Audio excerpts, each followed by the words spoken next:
teman-teman Storynema, mental sehat. Seperti biasa, buat yang baru gabung di sini, selamat karena kalian hidup. Kali ini, Nima mau ceritain alur film Korea yang penuh adrenalin, yang tentu aja requestan Basumers lagi. Judulnya Real, yang rilis di tahun 2017 lalu nih men. Ayo, siapa yang request nih film? Jangan lupa komen. Oh iya, buat yang udah subscribe maupun berlangganan, aku padamu. Dan buat yang requestnya belum diturutin, sing sabar ya men, permen. Oke, langsung aja lah ya. Tarik nafas dalam-dalam dan bumper dulu.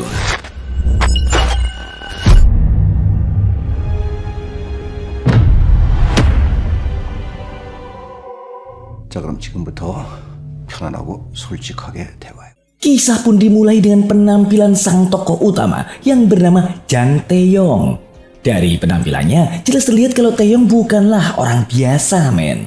Saat ini, Taeyong sedang berbicara dengan seorang psikiater bernama Dr. Choi. Taeyong ini ngerasa ada sesuatu yang aneh dalam dirinya, sehingga dia memutuskan untuk berkonsultasi. Dr. Choi yang udah terbiasa menangani hal-hal seperti ini, meminta Taeyong untuk jujur tentang segala hal, termasuk pekerjaannya. Sebelumnya, Taeyong mengaku bekerja sebagai importir barang, namun saat mendengar ucapan Dr. Choi, Taeyong akhirnya berterus terang, men. Sambil membuka bajunya, dia mengungkapkan kalau dirinya sebenarnya adalah bos gangster yang mengelola sebuah kasino bernama Siesta. Jadi, si Taeyong ini udah lama berkecimpung dalam dunia kriminal, bahkan menghabisi seseorang bukanlah hal asing baginya. Awalnya, Dr. Choi kayak nggak percaya gitu. Namun saat ngelihat tubuh Taeyong yang dipenuhi tato dan bekas luka, Dr. Choi pun tersentak tak percaya, men. Dia menyadari kalau apa yang dikatakan Taeyong bukanlah isapan jempol belaka. Sampai nggak lama, datang seorang wanita bernama Yuhua, asisten Dr. Choi. Dan ternyata Di Yuhua ini telah menjalin hubungan dengan Taeyong dan dialah yang rekomendasiin Dr. Choi kepada Taeyong, men. 용 맡은 기간이 얼마나 됐죠? Setelah ngedengerin cerita Taeyong, Dr. Choi pun mendiagnosis kalau Taeyong mengalami gangguan identitas disosiatif, yaitu kondisi di mana seseorang merasa memiliki kepribadian lain di dalam dirinya. Satu-satunya cara agar Taeyong bisa sembuh adalah dengan menekan alter egonya. Dan sebagai langkah awal, Dr. Choi memutuskan untuk menghipnotis Taeyong agar dia bisa ngelihat alter ego tersebut dalam dirinya, men. 그냥 주무셔도 됩니다. 자, 눈을. Dalam ingatan Taeyong tersebut, terlihat ketika dia dan seluruh koleganya diserang oleh seseorang yang dikenalnya. Namun, Taeyong nggak ingat dengan jelas siapa orang tersebut. Sampai nggak lama, Taeyong pun tersadar. Tetapi kali ini kepribadiannya berubah, men. Dia tiba-tiba mengaku sebagai seorang reporter majalah lepas. Ngedenger ucapan Taeyong, Dr. Choi pun dengan tenang bertanya, gimana rasanya punya tubuh kayak gini? Ucapan tersebut pun langsung memicu kepribadian baru Taeyong untuk mengakhiri hidupnya. Untung aja Dr. Choi berhasil menghentikan sambil berkata kalau Taeyong yang sekarang nggak boleh mati. Karena jika itu terjadi, kepribadian aslinya juga bakalan ikut meninggoy. 계속 마약을 해서 죽던가 너만 죽을 수 있는 방법이 있어. 그 살인이야.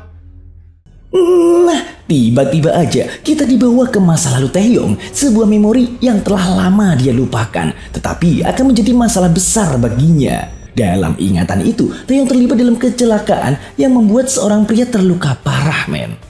Meskipun pria tersebut berhasil selamat, Taeyong berniat menghabisi nyawanya di rumah sakit. Namun, niat itu terhenti tatkala seorang suster datang dan Taeyong hanya meninggalkan kacamata miliknya. Tapi tanpa Taeyong sadari, pria tersebut terbangun dengan dendam yang mendalam terhadapnya.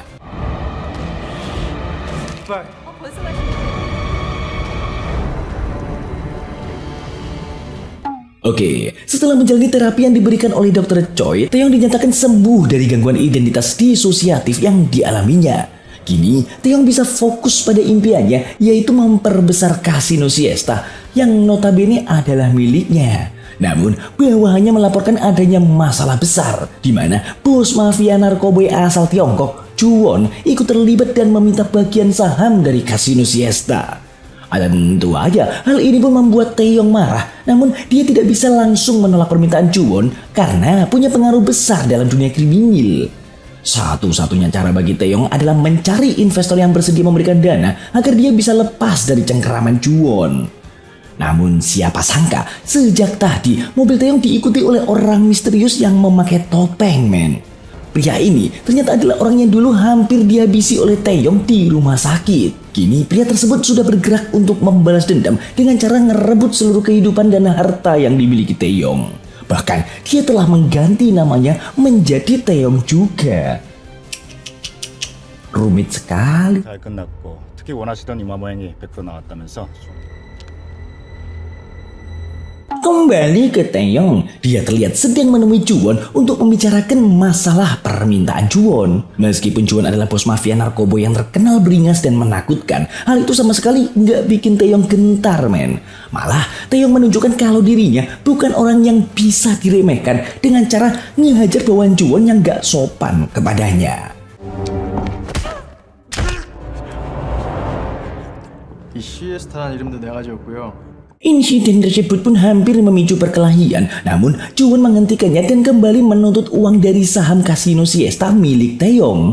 Kali ini Taeyong ngerasa kalau dia nggak bisa lagi nolak permintaan Juwon. 빨년이.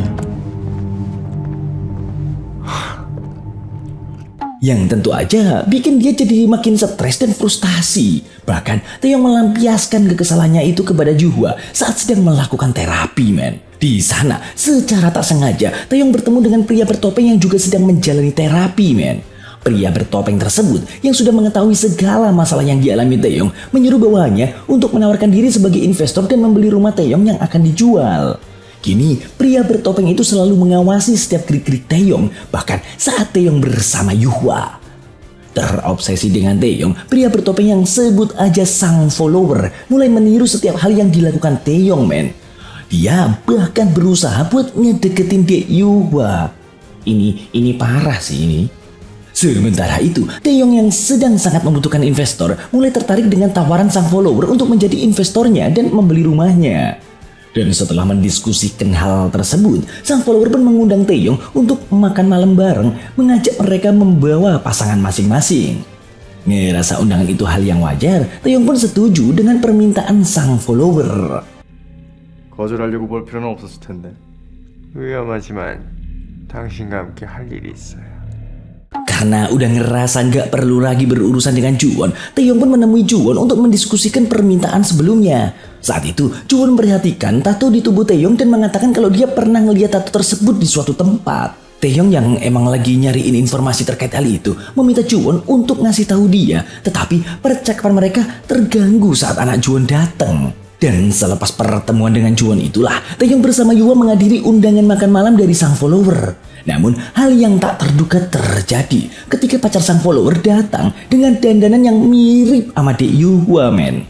Tentu aja, hal ini pun membuat Taeyong ngerasa gak nyaman dan dia minta Yuhwa serta pacar sang follower buat cabut dari tempat itu karena dia ingin berbicara empat mata secara pribadi dengan sang follower. Sambil menahan amarahnya, Taeyong bertanya alasan sang follower mau jadi investornya. Ya, sang follower ngejelasin kalau dia sebenarnya nggak tertarik sama sekali dengan bisnis kasino, tapi lebih tertarik dengan sesuatu yang lebih besar, very big, yakni perdagangan narkoba yang dikelola oleh Juwon. Mengetahui kalau mereka memiliki tujuan yang sama, Taeyong pun akhirnya menyetujui tawaran sang follower meskipun dia ngerasa kalau sang follower ini punya sikap yang aneh. Soalnya berulang kali mengatakan kalau dia ingin menjadi Taeyong. Sang follower pun mulai menjalankan rencananya dengan mendekati Dek Yuhwa, memanfaatkan perasaannya terhadap Taeyong hingga membuat Yuhwa tertarik kepadanya. Selain itu, sang follower pun juga mendekati Dr. Choi yang diketahui memiliki masalah dengan kecanduan judi. Dengan mudahnya, sang follower pun mendapatkan semua informasi tentang Taeyong dari Dr. Choi. Sementara itu, saat Taeyong sedang mencuci mobilnya, beberapa orang bersenjata tiba-tiba menyerangnya dengan tujuan untuk menghabisi nyawanya, men.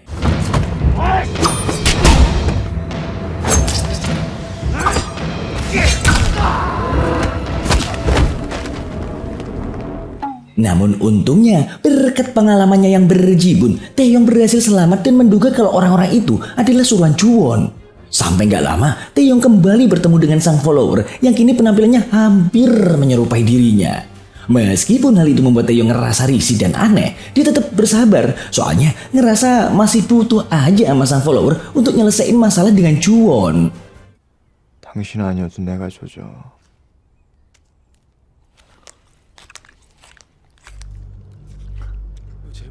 Oke, kali ini Taeyong sedang mengambil tindakan dengan mendatangi kolega polisi untuk meminta penerbitan surat perintah penangkapan terhadap Juwon yang merupakan bandar narkoba besar.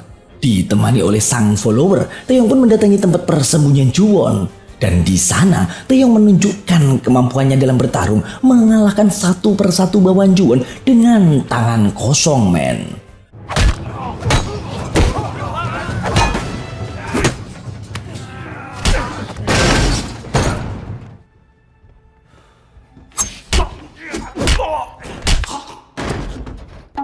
Nah, aksi Taeyong yang luar biasa ini membuat sang follower sangat kagum, men. Namun, meskipun mereka berdua berhasil mengalahkan semua bawahan Juwon, mereka nggak berhasil nemuin Juwon. Dan setelah semua kejadian tersebut, Taeyong ngerasa kalau semua urusannya udah kelar. Dia meminta sang follower untuk nggak lagi nemuin dia atau bahkan mendekati Daeyuhwa karena dia ngerasa masalah mereka telah tuntas. Namun, bukannya menjauh, sang follower malah semakin terobsesi untuk menjadi seperti Taeyong, men. Dia terus mendesak Daeyuhwa agar memilih dirinya daripada Taeyong. 그거 합성마약이야. 부작용 심해. 내 사물함 뒤졌어요? Lalu, saat melihat rekaman video tentang Taeyong, sang follower menyadari sesuatu yang mengejutkan. Di rumah yang dibelinya dari Taeyong, terdapat sebuah ruangan rahasia yang tampaknya telah dilupakan oleh Taeyong. Dan ketika dia ngebuka ruangan itu, sang follower menemukan jurnal-jurnal berbagai informasi dan rekaman video yang anehnya dibuat oleh Taeyong sendiri. Di video itu, Taeyong ngebahas tentang narkoboy jenis baru bernama Siesta yang mampu bikin orang kecanduan dan meninggoy dalam waktu singkat. Sang follower juga menemukan sebuah rekaman dokumentasi di mana Taeyong mengaku sebagai seorang jurnalis yang bekerja sama dengan seorang detektif bernama Yom untuk menyelidiki pengaruh narkoba Siesta. Di sana, sang follower juga ngelihat foto Yuhwa yang tampak sedikit berbeda dari penampilannya saat ini. Dan semua penemuan ini membuat sang follower semakin terobsesi untuk menjadi Taeyong, men.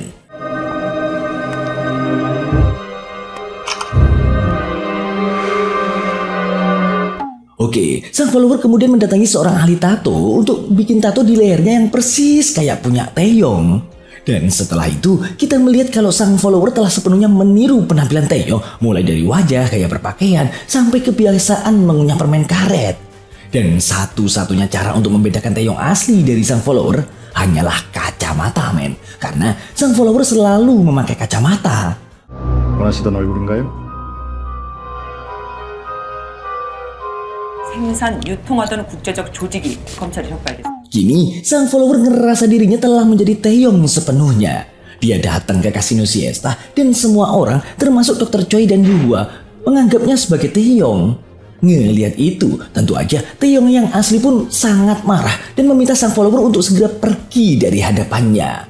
Namun, sang follower dengan santainya ngejawab kalau separuh saham kasino Siesta adalah miliknya, sehingga dia pipes datang dan pergi sesuka hatinya. Kau datang dan pergi sesuka hatimu.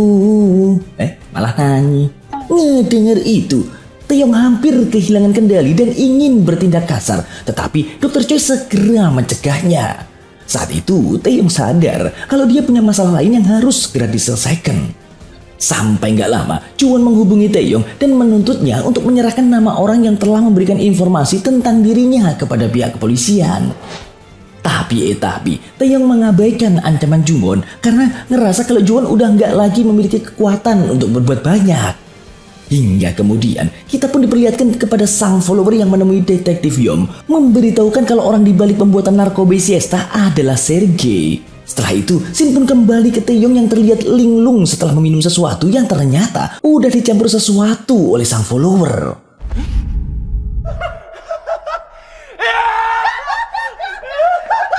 오랜만에 맛보니까 어때? Saat Taeyong berada dalam keadaan tidak sadar itulah, sang follower mengungkapkan kalau tujuannya meniru Taeyong adalah untuk mengambil apa yang seharusnya menjadi miliknya. Sang follower bahkan mengklaim kalau bukan dia yang meniru Taeyong, tetapi justru Taeyong lah yang meniru dirinya.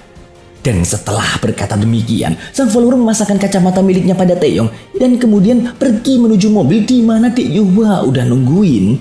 Sementara Taeyong yang masih dalam keadaan oleng masuk ke mobil lain milik sang follower, men.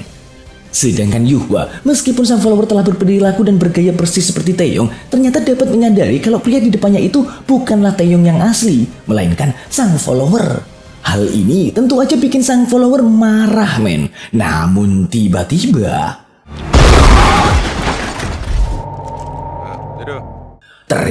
ternyata Taeyong dan sang follower sama-sama diserang oleh Juwon dan para bawahannya yang sejak tadi mengikuti mereka. Juwon yang ngelihat ada dua Taeyong di depannya langsung menembaki Taeyong yang asli karena dia mengira kalau sang follower adalah Taeyong yang sebenarnya.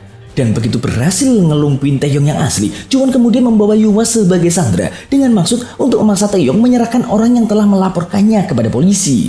Orang tersebut ternyata adalah si Sergei, men, seorang mafia Rusia yang juga sedang dicari oleh detektif Yom. Dengan Taeyong asli yang kini tidak ada lagi, sang follower pun sepenuhnya mengambil alih identitas Taeyong. Dia yang berniat membebaskan Yuhwa segera memerintahkan bawahannya untuk membawa Sergei ke hadapannya. 살아있다니까? 받아간 돈 전부 잃고 러시아로 쫓겨나기 싫으면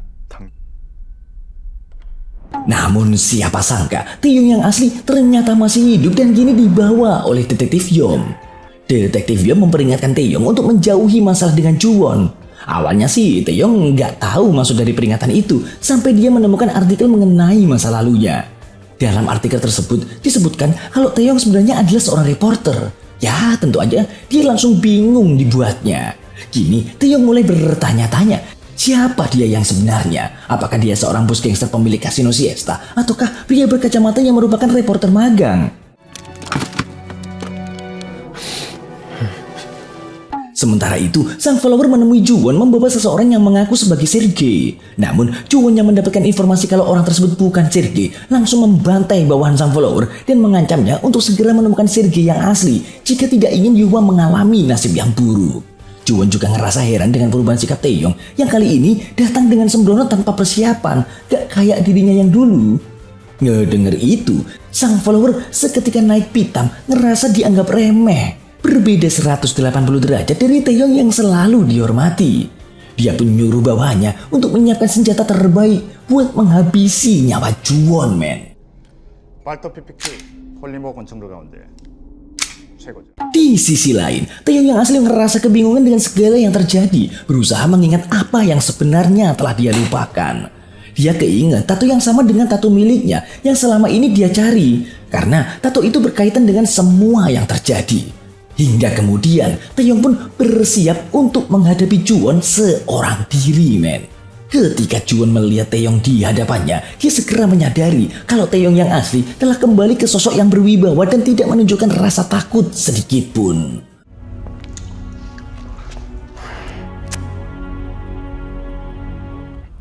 세르게이, 보리스.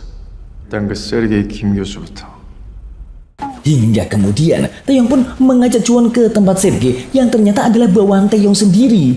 Namun kini telah kehilangan nyawa setelah mengkonsumsi siesta, men. Beruntung sebelum menghembuskan nafas terakhir, Sergei sempat memberikan satu nama penting, yaitu Boris, sang pembuat narkoboy siesta. Nah, ketika Taeyong tiba di tempat Boris, dia terkejut karena Boris yang dimaksud ternyata adalah Dr. Choi, men. Dr. Choi pun langsung bertanya kepada Taeyong, "Piye rasane lahir maneh nggih obat buatanku?" Ngedengar itu, Taeyong mulai kebingungan hingga ingatan masa lalunya sebagai reporter yang bekerja sama dengan detektif Yom akhirnya kembali, men. Dan karena penasaran dengan efek siesta, Taeyong yang dulu sebagai reporter malah mengkonsumsi barang haram tersebut yang tentu aja bikin dia kecanduan hingga akhirnya kehilangan kepribadian aslinya. Ternyata Dr. Choi memanfaatkan situasi itu untuk menciptakan kepribadian Taeyong yang sekarang, men, sosok yang beringas dan tak kenal takut. Menyadari akan hal itu, Taeyong menjadi sangat marah, terlebih setelah mengetahui kalau dia harus merelakan Yuhwa meninggoy akibat efek siesta.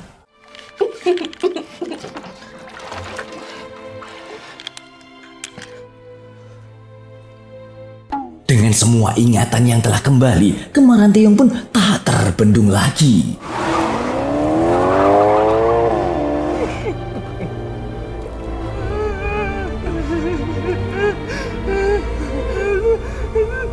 Ketika Taeyong bertemu dengan Yua, dia mendapati kalau sang follower juga merasakan hal yang sama.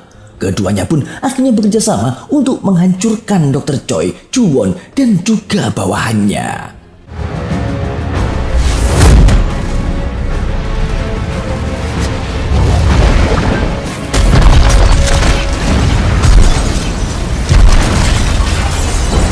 Oke, begitu semuanya kelar, Taeyong pun berniat untuk menghabisi nyawa sang follower, men. Namun alangkah terkejutnya Taeyong saat menyadari kalau sang follower sebenarnya adalah...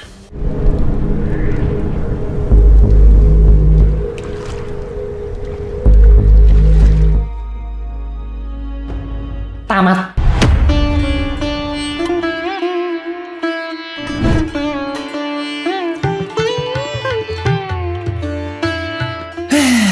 Ending yang mengaplodkan. Seru nggak? Seru nggak? Seru dong. Masa enggak? Seru doang nggak subscribe?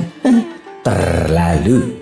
Oke, seperti biasa buat para jomblo, segera temukan jodohmu karena daging yang terbelah rasanya lebih nikmat dari telapak tanganmu. Dan kalau ada yang request film untuk diulas, bisa kalian tulis di komentar ya. Bye.